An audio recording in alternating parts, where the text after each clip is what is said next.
Kamusta pong muli mga kababayan? Nagbabalik pong muli ang inyong lingkod para po magkomento. Bago po tayo mag-umpisa, magandang araw po muna, tanghali, hapon, gabi. Madaling araw po sa ating lahat. Saan man sulok po ng mundo, tayo naroon. Naway maingatan po tayo mga kababayan. Ito po, samahan niyo po ako. Komentuhan po natin. Komentuhan po natin itong isang journalist. Journalist po ito. At nagtatrabaho po ito yata sa government station.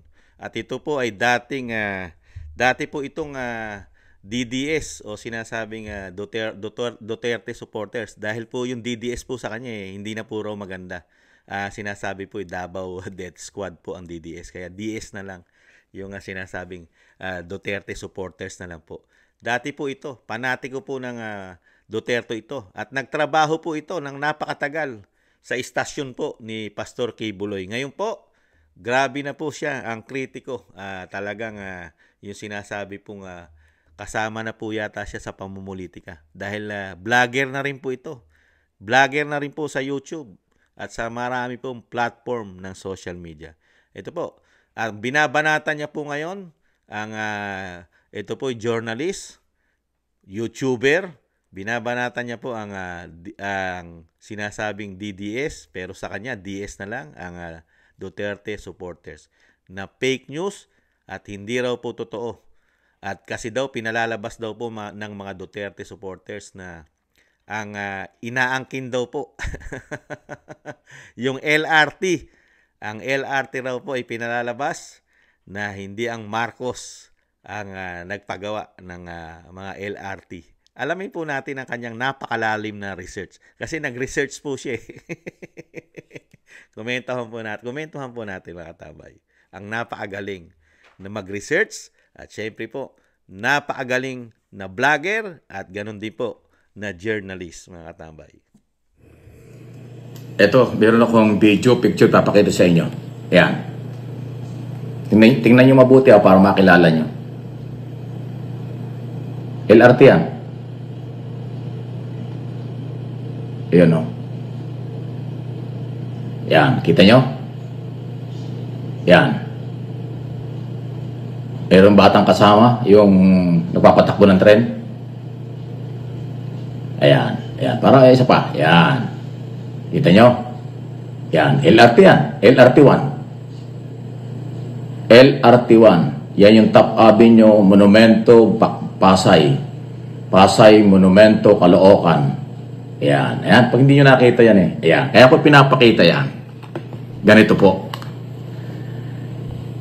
Kasi po pinalalabas ng mga Duterte supporters or DS. Kasi yung DDS, iba na ang ibig sabihin yan di ba? Davao Death Squad yun, di ba? Itong DS, Duterte supporters. Kulang na kulang talaga sila sa research at saka kaalaman. Pinapalabas nila na ang LRT raw ay si Duterte ang nagpagawa. Kay Duterte raw ang LRT, Light Rail Transit. Wow. Tatawa ka na lang talaga. Anong pinanguhugutan nyo? Ni libro, wala sa libro yan Yan yung kaisipan ng mababaw na kaalaman. Kaisipan ng mga... mababaw daw po ang kaalaman at kaisipan ng mga Pilipino, lalo po ayaw na po niya ng DDS kasi Davao Death Squad daw po yun. DS na lang. yung Duterte supporters. Ibang klase ang kaalaman nito. At itatama lang po natin, ang tamang termino po niyan, Sir Abe, napakagaling nyo po mag-research di ba? Ang tunay po nagpagawa niyan, ang tunay na gumastos dyan, hindi po ang Marcos Sr., taong bayan po, taxpayer. At yung mga utang po niyan, inutang din po yan Pilipino rin po ang nagbabayad ng mga utang, hindi po Marcos. Itinama ko lang po. Matalino po kayo Di po ba? Dapat po, kung magre-research kayo, isasama nyo po sa research yung gumagastos ng proyekto. Sila lang po naging utak. Sila lang po ang utak dahil trabahante po kasi ng taong bayan ang taong gobyerno, politiko. Trabahante po. Di po ba yun ang tamang research? Itinama ko lang po. Sabihin niyo po mali si Kamanong. Di po ba ang nagpagawa ng lahat ng LRT? 1, 2, 3, 4, 5, 6, 7. Kung ilan man yan. Lahat po yan. Yan po ay gastos unang-una ng mga taxpayers. Taong bayan. Yan po ang totoong nagpagawa niyan. Taong bayan. Nagamit lang po ang trabahante. Wag mo naman masyado i-credit lahat at ginagawa mong tanga ang mga Pilipino. Kasi yung supporters po ng Duterte, Pilipino po yan. Nagtatax po yan, Mr. Abe. Itinama ko lang po ang napakatalino. Napakatalinong journalist at napakatalinong YouTuber. Talagang makamarcos na po, no? Dati po ito, kay Kibuloy po yata ito eh. At talagang yun nga lang ang nagawa. How many long years na hindi napatay at matagal nang nagawa yan? Baka 1970s pa nagawa yan o 80s. Dahil 1986 nawala na po sila sa pwesto. Nagka-people power na po, di ba? Kaya ito po nagawa, kung hindi 80s ito, 70s, yung LRT. Isa nga lang yan eh. Isa lang yan yung pinagmamalaki mo. At hindi yan inaangkin. Hindi yan inaangkin. Hindi po inaangkin ng mga Pilipino na ang nagpasimuno ng utak na magawa yan ay ang Marcos. Dahil iisa lang yan. Mga katambay, ituloy po natin na napakagaling na at napakatalino. Makapagsalita lang hindi alam ang sinasabi. Makapanglinlang lang, makapangbudol lang ng inyong mga followers. Kawawa naman ang inyong mga followers. Pero ang majority ng mga Pilipino ay matitino, matatalino at hindi maniniwala sa inyo. Mga DS, vloggers. Kaya nga kami, kaya nga nananalo ang, kaya nga nananalo sa politika ang mga Duterte. Kasi matatalino. Kasi kung maniniwala kami sa iyo, unang-una, hindi ka balimbing. Ang iyong paninindigan talagang ikaw may political sinasabi na ang paninindigan mo ay hindi mababali, hindi kayang sapalan ng salapi. Pero ngayon, yung dating pinupuri mo na Duterte, dahil may paninindigan ka, kahit ikaw ay pakitaan ng maraming salapi, di ba? Nahandun pa rin ang iyong paninindigan. Kitang-kita naman ngayon. At ginagawa mo pang tanga ang mga DDS o DS. Matindi ka. Matindi ka. Ipagmamalaki mo pa. Sa inyo na yan. Wala kaming problema sa LRT. Wala kaming problema. Dahil una-una, katulad ko, si Kamanong, ang paniniwala ko kasi sa buhay, ang mga politiko, trabahante. Hindi po yan ginodiyos ang politiko. Ang tinitingnan ko po, ang inyong lingkod, yung tinatrabaho nila. Hindi yung pagkatao nila na presidente yan. Hindi po. Trabahante po kasi yan eh. Parang tayo, nagtatrabaho rin tayo eh, di ba? Trabahante po tayo. Di ba? Pag namasukan tayo sa mga opisina, trabahante tayo. Ganon din po ang mga politiko. Trabahante po yan ng taong bayan. Sino po ba nagpapasweldo dyan? At kaninong pera ba ginagastos dyan? Kaya itong matalinong vlogger na ito, siya pa ang matalino ngayon. Ha? Siya pa pinakamatalino at bobo pa ang mga Pilipino nagtatax. Ganun po ba? Mr. Abe? Aba, pambira. Napakarami naman palang pera ng mga Marcos para gastusan yan. DS, ayaw ko anong tawag pa sa inyong iba. Aba. Kaya ko pinapakita yan. 1980s, nagsimula ang LRT. Tama pa, 80s. From Pasay to Monumento, Caloocan City under President Ferdinand Marcos Sr. At yung ipinapakita kong video, eto, di ulitin natin ulit, pakakala nyo nagbibiro. Ayan, oh. Yan, si Pangulong Marcos Jr. yung operator. Ang kanyang kasamang bata na ululong ang kita, yan si Bongbong Marcos. Now President Bongbong Marcos Jr. Ayan, ulo lang nakikita ng bata kasi bata pa siya. Kinandong. Yan ang pinakikita mo. Napakatagal na, 80s. Ang kailangan ng Pilipino ngayon, year 2000, 2024, ano pa? Ang ipagmalaki mo, yung proyekto na nung anak. Nag-iisa nga lang yung pinagmamalaki mong LRT. Yan lang ba naging LRT sa ating bansa?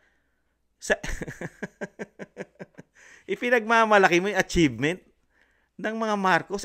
Kung hindi po yan naalagaan sa maintenance, Buhay pa ba yan? At hindi ba nasira ang mga bagon yan? Tanong ko lang sa'yo, Mr. Abe, hindi ba nasira ang bagon mula noong 1980s na sinasabi mo? Wala bang nangyari dyan? Yung sinasakyan ni Pangulong Marcos Jr. na pinakita mo bagon, matagal na po kinain ng kalawang yan. Napalitan na po yan tren na yan, ang isang damukal na tren na. Di ba? Ibang klase itong tao na ito. Lang o isinama ni former President Marcos Sr., yun yung bata, yung ulo ng bata yan, no? Si Bongbong Marcos yun.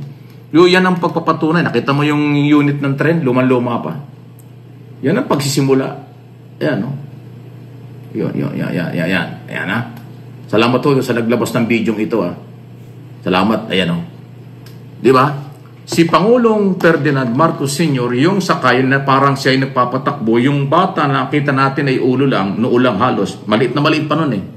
Si Bongbong Marcos yun. Ngayon, yan si President Ferdinand R. Marcos Jr. O, di ba?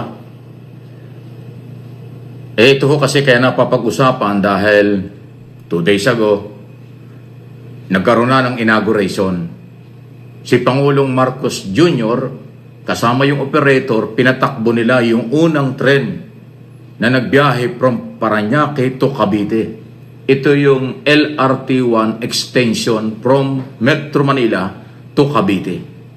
Ay nung nag-viral yung isong yan, dahil special coverage yan, na yung napanood pa dun sa programa ko sa television nung Friday, pinapalabas ng mga DS supporters, vlogger, na minana lang daw ni Bongbong Marcos, President Marcos Jr. kay Duterte itong MRT o itong LRT. Sa totoo lang, walang inauguration na nangyari ng LRT sa ilalim ni former President Duterte, kung di ako nagkakamali. Di ba?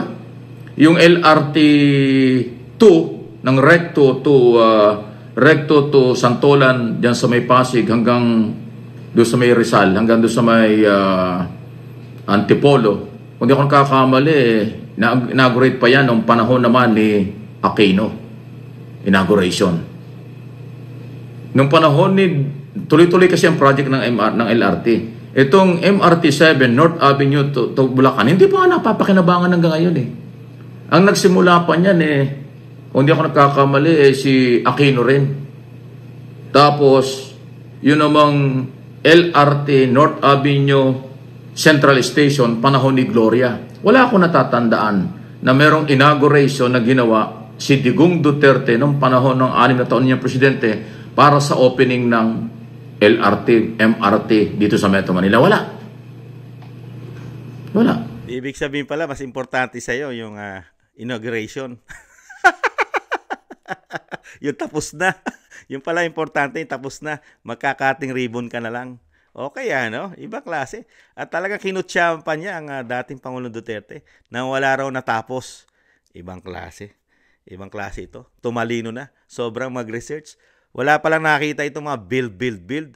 Napakaswerte nga ni Pangulong Marcos eh. Siya na lang ang magkakating ribbon. Siya na lang ang sasakay. Napakarami po natatapos na ng build. Na si Pangulong Marcos na po ang magkakating ribbon. Malapit na rin po yung sinasabi nating kauna-unang subway ng bansa.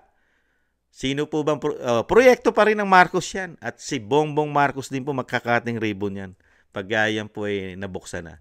Kaya napakarami po, napakagaling na vlogger nito. Ginagawa pong tanga ang mga Pilipino. Totoo po ba yon? Totoo naman yung sinasabi niya na hindi natapos sa Pangulong Duterte. Pero yung mga proyekto, di ba? Katulad ng MRT, yung MRT extension to Cavite, di ba? Hindi nga po yan nagalaw halos sa panahon ni Pinoy. Nagkaproblema sila sa mga right of way.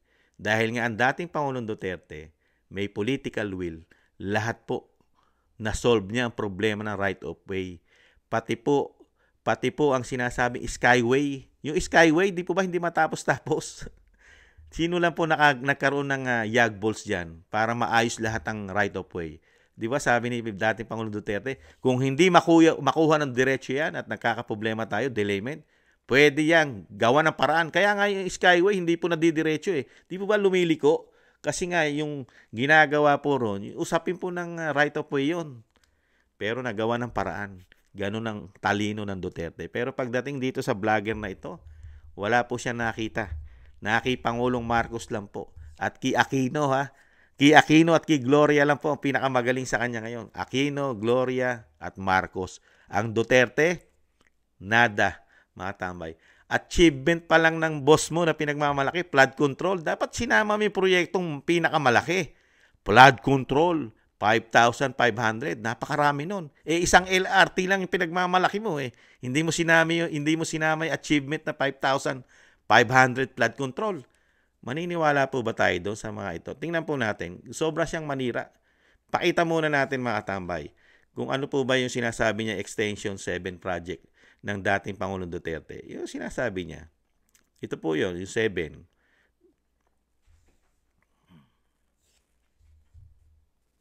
President Rodrigo Duterte unveils the new train sets of Metro Rail Transit Line 7. In his speech, the chief executive assures the completion of the MRT 7 project even beyond his term. Asher Kadapan Jr. will give us the details live. Yes, Asher, go ahead. Dago President Rodrigo Duterte emphasizes the significant benefits of the Metro Rail Transit Line 7 project as he inspects the brand new train sets that have already been delivered in the country. The over 20-kilometer rail line will link North Avenue, Quezon City, and San Jose del Monte, Bulacan, reducing travel time from the present 2 to 3 hours to just 35 minutes. Once completed, it is expected to accommodate around 300,000 passengers daily in its first year of operations. It also aims to decongest Metro Manila and strengthen connectivity and mobility among cities in the National Capital Region and adjacent areas. Yan po yung MRT-7. Nakita nyo po, ang gaganda ng bagon. Dumating na po yung karamihang bagon ng MRT-7 na hindi niya po nakita yon mga katambay. Magaling pong mag-research eh. Ito pa po isa, yung MRT-2 na sinabi naman niya. Ito naman yon. Ibang klase ito. Ibang klase itong tao na ito. Asan ba yun? 7-2, ito. Matapos ang ilang taong paghihintay, 2 bagong istasyon ng LRT2 ang pinasinayaan ni Pangulong Rodrigo Duterte kahapon. At sa mga excited na sumakay dyan, may good news para sa inyo dahil may libreng sakay ito sa loob ng 2 linggo. Nagbabalik si Mela Lesmora sa sentro ng balita. Mas maginhawa at mas komportableng biyahe. Yan ang hatid sa publiko ng bagong lunsad na 9.5 billion pesos LRT2 East Extension Project ng administrasyon. Tampok ang 2 bagong istasyon ng tren, ang Marikina Pasig Station at Antipolo Station. Kahapon, mismong si Pangulong Rodrigo Duterte ang nanguna sa inaugurasyon nito kasama ang matataas na opisyal ng Department of Transportation at iba pang ahensya. The opening of the 2 additional LRT2 stations, one in Marikina and another in Antipolo, will increase the line's daily capacity by 80,000 passengers. Kala ko ba, Mr. Abe, walang inauguration. Walang natapos ang dating Pangulong Duterte. Kala ko ba nagre-research ka, Abe? Ibang klase kang mag-research. Napakarami nga natapos ng LRT yan. Di ba? At napakaraming proyekto na nakikinabang na lang si Pangulong Marcos Jr. Ibang klase kang manira sa mga Duterte. Build. Na puro walang natapos. Kay Pinoy lahat proyekto. Ganun po ba? Kasi si Pangulong Duterte, hindi na politika yan. Kahit kaninong proyekto yan, kailangan tapusin yan. Dahil sayang ang pera ng bayan pag nakatiwangwang yan. Ginastusan ng taxpayer. Ibang klase ka pala. Ito kasi yung pinagmamalaki niya na nasakyan ng Pangulong Marcos. Ay magbubukas, mag-start ng operation. Bukas na ngayon, pero mag-start ng operation bukas ng alas 5 ng umaga.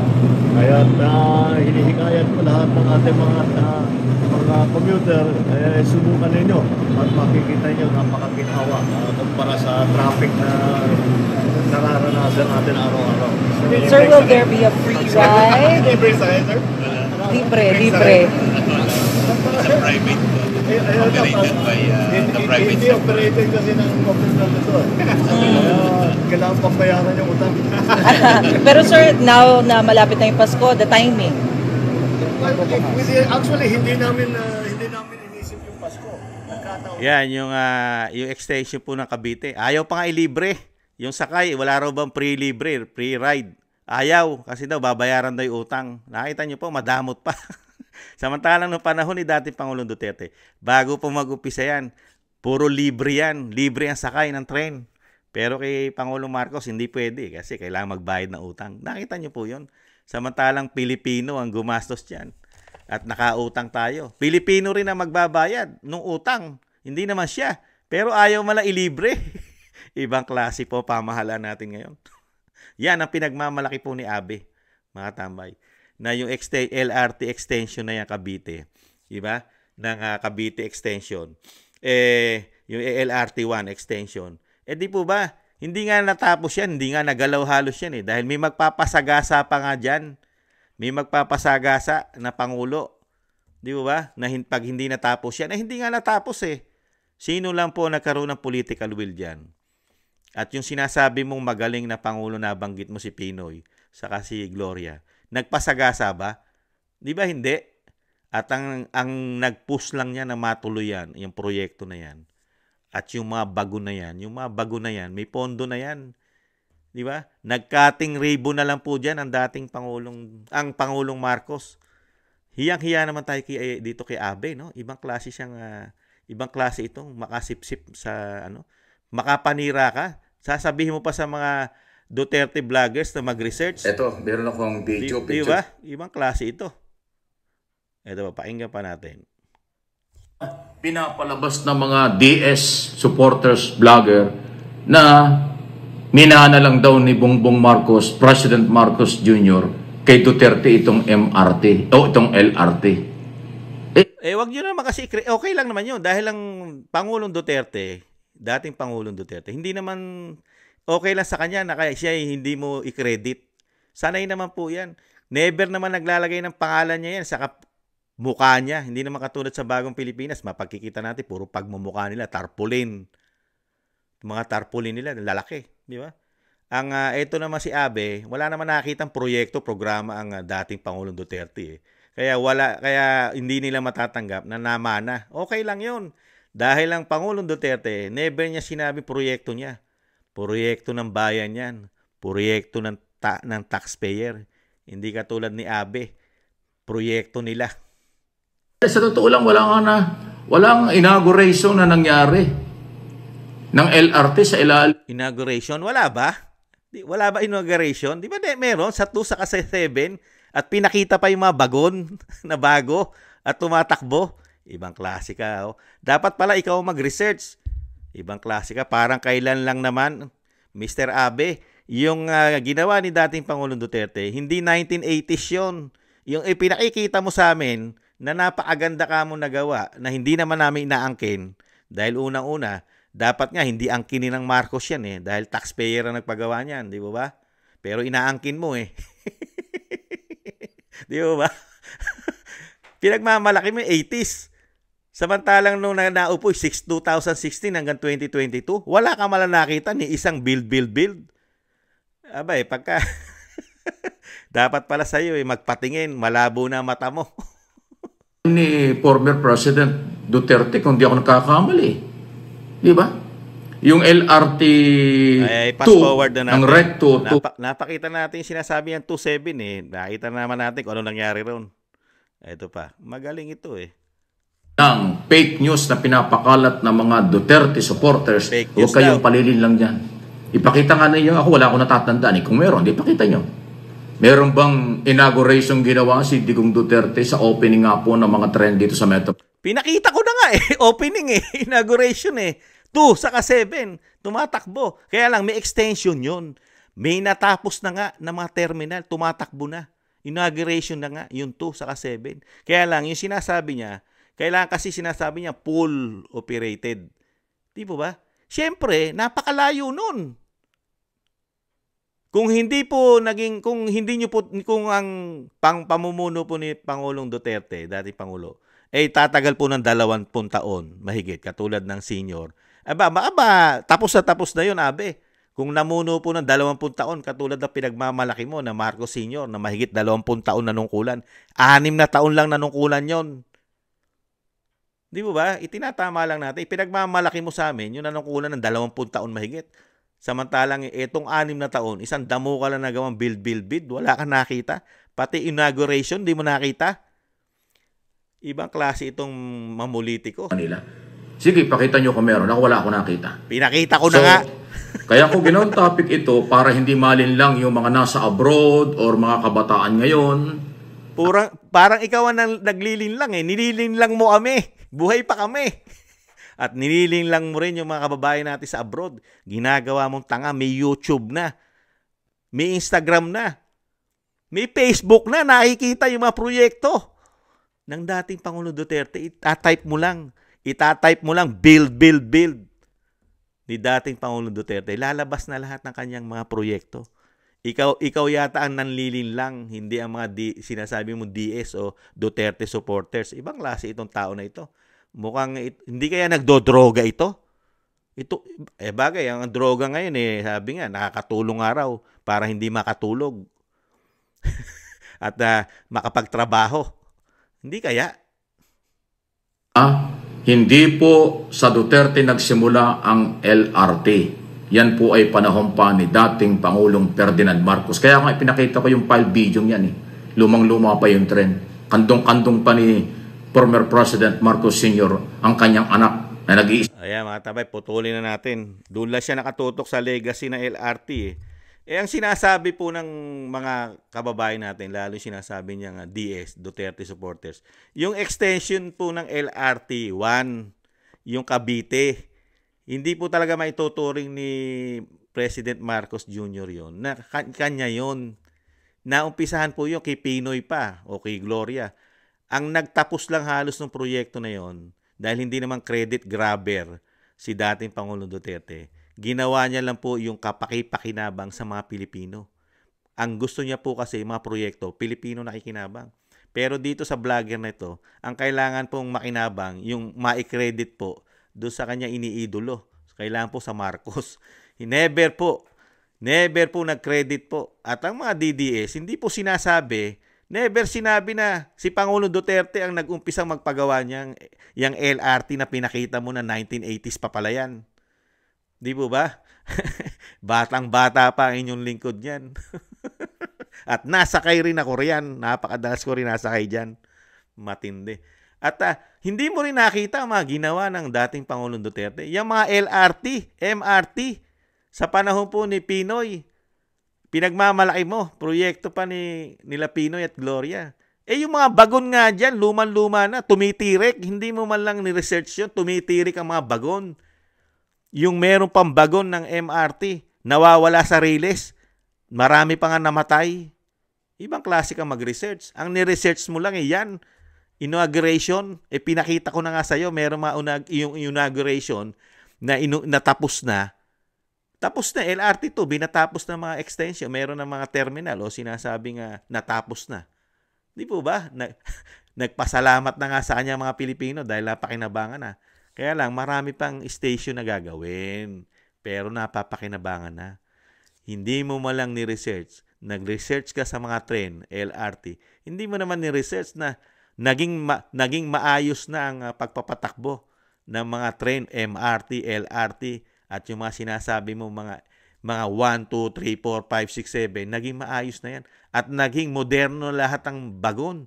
Naging moderno na. Di ba? Sa pamamagitan po ng sekretary, kasama sa pagtulong si Secretary Tugade. Di po ba? Yung mga yan. At pati po ang train natin, naging maayos po ang mga train natin. Yung mga PNR train natin, naging maayos na lahat. Gumanda ang mga train, na-develop, naging moderno ang mga train natin. Di ba? Yung mga lumang train, napalitan ng mga moderno. Hindi mo na-research yun. Pati yung mga train na tumitirik, ang mga Pilipino sa panahon ni Pinoy, napakahaba ng pila dahil nga ubod na ng bagal ang mga train, yung mga MRT, LRT, ubod na ng bagal yan, tumitirik pa. Kaya ang mga Pilipino, nakita mo noong mga panahon nila, Panahon ni Pinoy na pinagmamalaki mo. Ang tao nakapila, napakahaba ng pila, stranded sa tren. Kakaunti na yung bagon nung panahon ni Pinoy, tumitirik pa. Pagka minalas-malas, nawawala pa sa riles. Bumabagsak pa.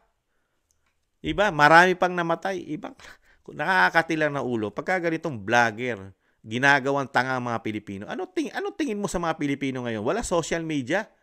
Hindi marunong mag-research sa mga Pilipino at ikaw lang ang pinakamatalinong vlogger at ikaw lang ang pinakamatalinong broadcaster. Ganun po ba, Mr. Abe? Ginagawa mong bobo at tanga ang mga Pilipino ngayon. May internet na. At yung sinasabi mong walang nagawa, walang natapos na Pangulo, wala raw natapos eh. Walang natapos si Duterte. Kaya ang mga nagtatapos, ang mga nagtatapos si Marcos, siya na kasi nakikita natin ngayon eh. Di ba? Siya na ngayon nakikinabang sa mga proyekto. Matindi. Ibang klase ka makasipsip. Hindi ka pala sipsip. Galing ka sa istasyon ni Kibuloy ah. At nung panahon na yon, talagang kung iangat mo rin at kung makasipsip ka sa mga Duterte nung panahon na ikaw ay nakikibuloy station, ay ibang klase ka. Matindi ka ron. Pero ngayon, tinasabi nga, tama yung sabi ng mga Pilipino, di umano. Pagka sinabi sa tamang presyuhan lang naman kasi yan. Pagka maganda ang presyuhan, yung paniniwala natin mababago. Mukhang ganun yata nangyari sa inyo, di umano. Tamang presyo, nakakalimutan nyo na ang nagawa ni dating Pangulong Duterte. Build. Halos lahat niyan na naging moderno sa panahon niya yan. Naging moderno lahat ng mga tren natin sa panahon ni dating Pangulong Duterte. At yung sinasabi ko, subway, yung subway na naumpisahan, sasabihin mo yan, sa Marcos na naman yan. Hindi. Yung subway, sasabihin niya yan. Nasa blueprint na ng Marcos yan. Siyempre, yan, inumpisahan na yan. Nasa idea na ni Gloria yan. At ni Pinoy. Hindi kay Duterte. Marcos, Gloria, Aquino lang yan. Ganon siya eh. Hindi niya malang mabanggit. At ang binabanggit lang po sa mga Pilipino, wala namang natapos yan si Duterte. Nakita nga natin, nagtapos eh. Kaya mga katambay, pagka ganitong klaseng vlogger lang po at ang paniniwalaan natin, ibang klase, no? Kung manira. At dadaanin pa tayo sa research. Mag-research daw po tayo. I-research daw po natin. Wala raw po natapos ang dating Pangulong Duterte, lalo po sa mga trend natin. At nakakahiya kasi, walang achievement eh. Kaya kailangan po nila talagang ipagtanggol ang Pangulong Marcos. Walang achievement. Kasi halos lahat po ng kanyang kinakating ribbon ngayon. Puro proyekto po yan eh. Kahit sabihin natin Aquino o Arroyo, Duterte, wala siya eh. Kaya siya lang yung nagiging credit grabber. Nag-credit grabber eh. Wala po siya eh. Isa lang po kasi yung pinagmalaki niya sa SONE eh. Flood control. Hindi pa maipagmalaki ni Abe. Hirap na hirap po kasi silang iangat. At talagang, ipabanguhin ang Marcos, ang Pangulong Marcos Jr. Isa pa nga lang yung achievement, flood control, na disgrasya pa. Buong Pilipinas ngayon nilulubog sa tubig. Nakakaawa ang ating mga kababayan. Ibang klase. Tapos ngayon, hindi ka na nahiya sa sarili mo. Hindi ka na nahiya sa sarili mo, Abe. Ipagmamalaki mo sa Pilipino, LRT1 na yan, yung LRT na yan. Panahon pa ng 80s. Ilang beses na pong nasira ang kinalawang na, nasira na yan. At sa panahon ni Duterte, naging matino yung LRT na yan. Di ba?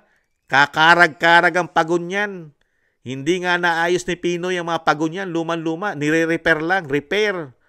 Kay dating Pangulong Duterte, bago, brand new. Hindi repair ang ginawa niya, hindi nagre-repair. Pinalitan ng mga bagong pagon. Hindi mo ni-research. Ibang klase ka. Ang binigay mo sa aming research, 80s pa. Nag-opening ng 80s. Bata pa si Bongbong. Ibang klase ka. Ibang klase kang vlogger. Bilib na bilib ako sa'yo. Ayan. Yung mga followers nito, ayan, maniwala kay Rian. Paniwalaan nyo si Abe. Napakagaling na Pilipino yan. Napakagaling. Si Abe kasi, kung si Abe, komento ko kung si Abe, kumbaga sa hayop, parang kabayo. Parang kabayo yan si Abe. Mga katambay, hindi naman kami nagkakalayo na edad niyan Ni Abe, hindi kami nagkakalayo na edad niyan. Si Abe, parang kabayo. Komento ko. May piring. Alam niyo yung kabayo nangangarera? Di ba may piring yun? Ganon siya. Parang kabayo na nangangarera yung mga nilalagyan ng piring. Kahit yung mga kabayo natin dyan sa Intramuros, sa Luneta, may mga piring Para wala po nakikita sila, diretso lang. Kung saan po siya, yung mismong nagpapatakbo. Di ba? Kung saan po siya dali ng tali, doon lang siya lilingon. Di ba? Ganon ang kabayo may piring Ganon po siya. Kung saan lang po ang nakikita niya, puro Marcos lang. Ganon. Ganon siya Wala siyang nakikita. Sabagay, may nakita naman si Gloria sa si Pinoy. Pero yung kay Pangulong Duterte, dating Pangulo, hindi niya nakita yun kasi ginalagay lang siya sa Arroyo, Aquino, tapos puro Marcos na. Ganon na siya. Ibang klase ito. Parang kabayo. Kasi yung scripted. Wag po natin sasabihin. Ang script natin, wag nating iangat ang Duterte. Wag nating iangat. Kailangan siraan natin, pabahuin natin, mabahong-mabaho sa mga Pilipino. Walang nagawa yan. Walang proyektong napakinabangan yan. Dahil hindi naman siya nag-umpisa. Kay Gloria pa yan, kay Pinoy. Pero nakita naman natin. Pambihira. Naranasan natin, naramdaman natin. Build. Samantalang inaamon niya ngayon, flood control pa lang. Olats na. Ibang klase kayo. Muli po, si Katambay Manong. Mga katambay, iwas-iwasan po natin maniwala sa mga research. Lalo po, pag ang nag-research po si Abe, marami po malilil lang ito. Komento na inyong lingkod. Maraming malilin lang. Pagka ang nag-research lang po ay katulad po ni Abe. Maraming salamat po mga kababayan sa mga nagusto po na ating maliit na Tambayang Makabayan. Komento na inyong lingkod sa YouTube at TikTok. At ganoon din po. Maraming salamat po sa mga nagko-comment, like, share, and subscribe. Thank you po. Muli po, paalam, sa ulitin. Bye-bye. Ingatan na ba.